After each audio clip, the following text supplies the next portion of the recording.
Ada kalanya kita harus belajar banyak hal dari alam. Berdamping hidup tanpa membedakan jenis tumbuhan di sampingnya, hidup bersama tanpa saling menjatuhkan satu sama lainnya. Sekiranya kehidupan seperti ini masih ada dalam kehidupan manusia, menyampingkan kepentingan pribadi dan memprioritaskan kepentingan umum. Karena itulah makna hidup yang sesungguhnya.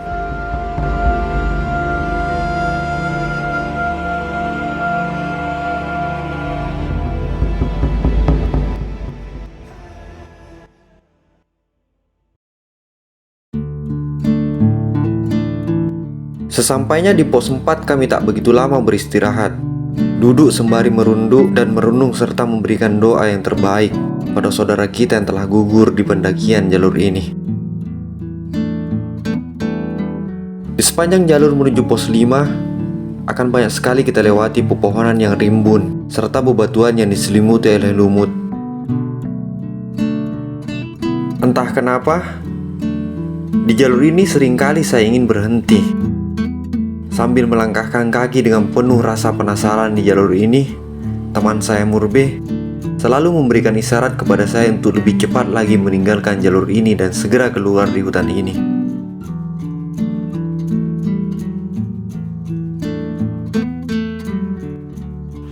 Oke, setelah kita meninggalkan pos 4, pas tadi di pos 4 kan pas tadi di yang ada kuburannya, itu kuburan kawan kita pendaki.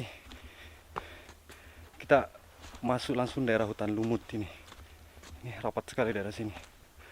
Jalur ini didominasi oleh hutan lumut dan bebatuannya. Bebatuannya juga agak sedikit berlumut dah. Ini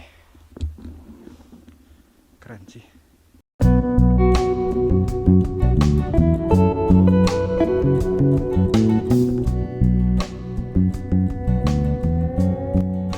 Jalur menuju pos 5 terbilang lumayan cukup panjang dan cukup rapat. Saya tak bisa membayangkan bila pendakian kami dilakukan pada malam hari di jalur ini. Selain di jalur ini banyak sekali percabangan, di samping itu juga tanda jalur di jalur ini sangatlah minim. Sekitar kurang lebih 1 jam 30 menit lah ya, dari pos 4 ke pos 5, karena kita juga jalannya pelan-pelan sekali. Kita baru sampai di pos 5. Oke, karena katanya di antara pos 5, 6, 7 itu nanti di pos 8 katanya ada air. Makanya kita harus ambil air dulu untuk persiapan minum di jalan. Sekaligus kita mau istirahat di pos 5 ini untuk makan siang. Sesampainya di pos 5, kami langsung bergegas menuju tempat pengambilan air. Sangat wajar, di atas ketinggian sekitar 2000 mdpl dengan terik matahari yang sangat menyengat, tentunya kami harus lebih banyak lagi menyediakan persediaan air minum sebelum melanjutkan pendakian di jalur ini.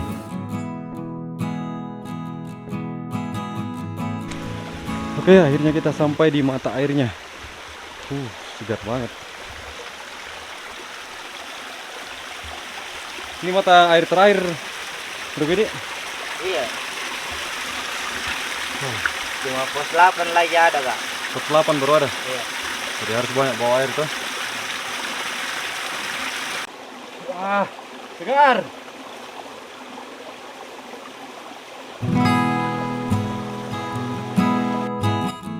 Setelah kami mengisi air secukupnya, kami pun kembali menuju pos 5 untuk beristirahat dan makan siang sebelum kami melanjutkan perjalanan kami menuju jalur pos 6. Minuman yang paling enak di gunung apa namanya, Murbe? Nutrisari. Nutrisari. Kalau di kota nggak terlalu dilihat Dede, tapi kalau di gunung bro, ini Nutrisari. Masih di pos 5 nih, kita bersama teman-teman dari daerah Maluku, daerah Ternate ya. Ada sekitar 8 orang. Ini Ternate semua bro ya? Iya. Memang gitu lah. Oke.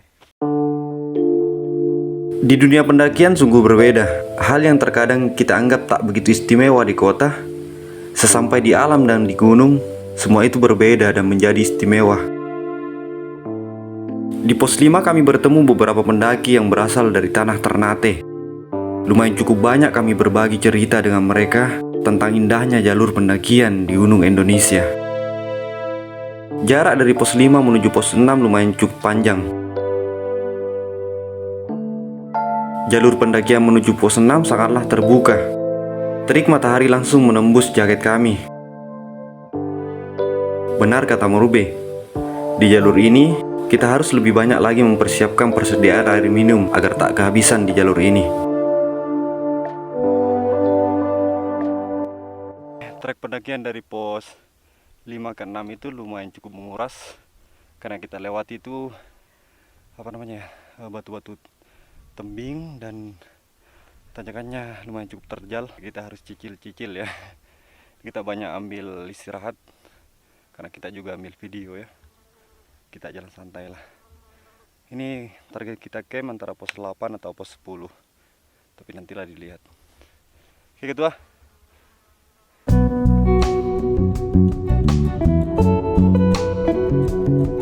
Selain di jalur ini sangatlah terbuka, jalur ini juga didominasi oleh bebatuan dan kerikil tajam. Tak ada satupun pohon tempat kami berteduh di jalur ini. Ini kita sudah mau sampai di pos 6. Di sini ini sudah banyak kayak ini. Tuh sambil ada apa ini namanya Murbe? Apa namanya ini, Dek? Tayangin. Tayangin, Dik. Tayangin. Ini kalau kita sudah dapat beginian, tandanya kita sudah berada di atas ketinggian 2100-an lah ya. Dan pohon-pohonnya makin kerdil. Artinya kalau sudah 2000 mdpl sudah jarang sekali sejauh ini saya lihat pohon-pohon tinggi. Katanya ini kalau Murbe? Kalau sesak napas ya? Sesak napas ini direbus. Direbus dan diminum airnya. Ini direbus dan minum airnya. Ini bagus. Ini sepanjang pohon ini banyak sekali nempel. Oke, kita lanjut dulu ke menuju pos 6. Karena ini saya lihat cuacanya sudah lumayan cukup agak gelap. Takutnya hujannya. Di jalur ini jarang sekali kami berjumpa dengan pohon yang rimbun, yang memaksa kami harus tetap beristirahat di bawah terik matahari sebelum kami melanjutkan perjalanan kami.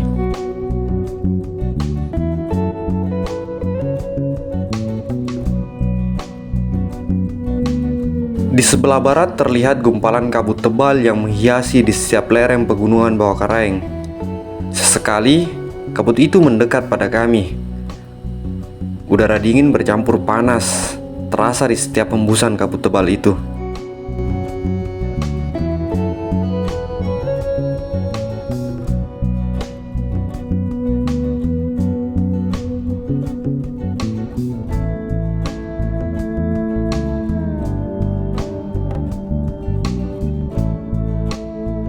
Kita sudah sampai di pos 6. Pos 6 MT Bawah Karaeng. Dari sini ke pos 7 berapa jam? 1,5 jam lah.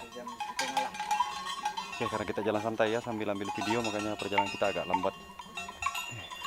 Pos 6 di sini banyak sapi. Sapi warga.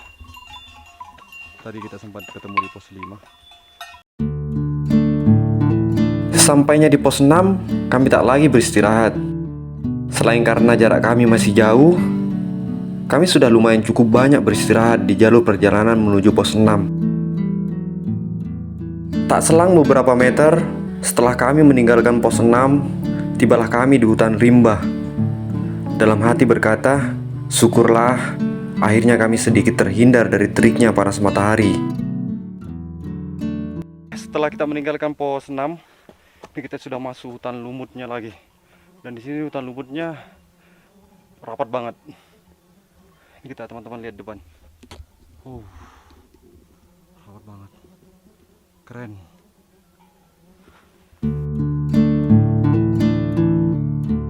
Rencana awal kami tak akan beristirahat hingga kami sampai di pos 8. Saya meminta waktu sedikit pada Murbe untuk tetap berhenti, menikmati sedikit keindahan hutan lumut serta mengabadikan beberapa dokumentasi di tempat ini.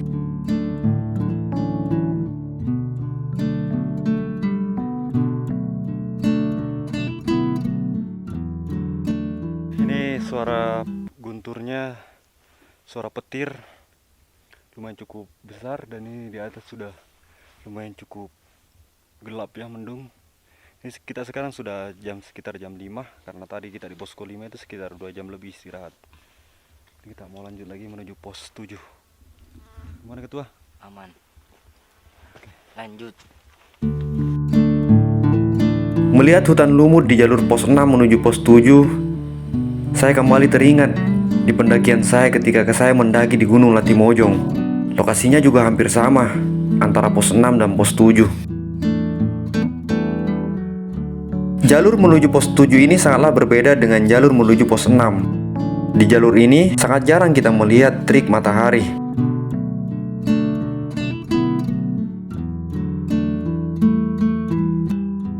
Ini kita di pos 7 mau istirahat dulu, karena perjalanan ini sekarang lumayan cukup kabut.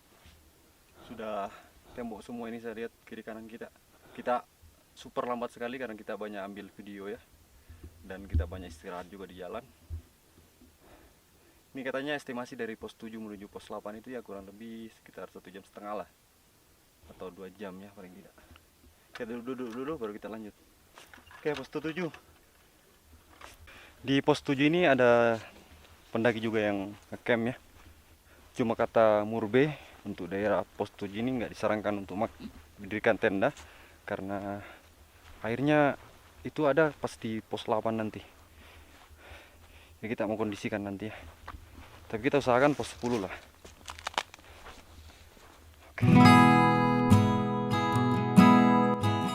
Tanpa kita sadari, banyak hal yang sama yang terlewatkan di jalur pendakian.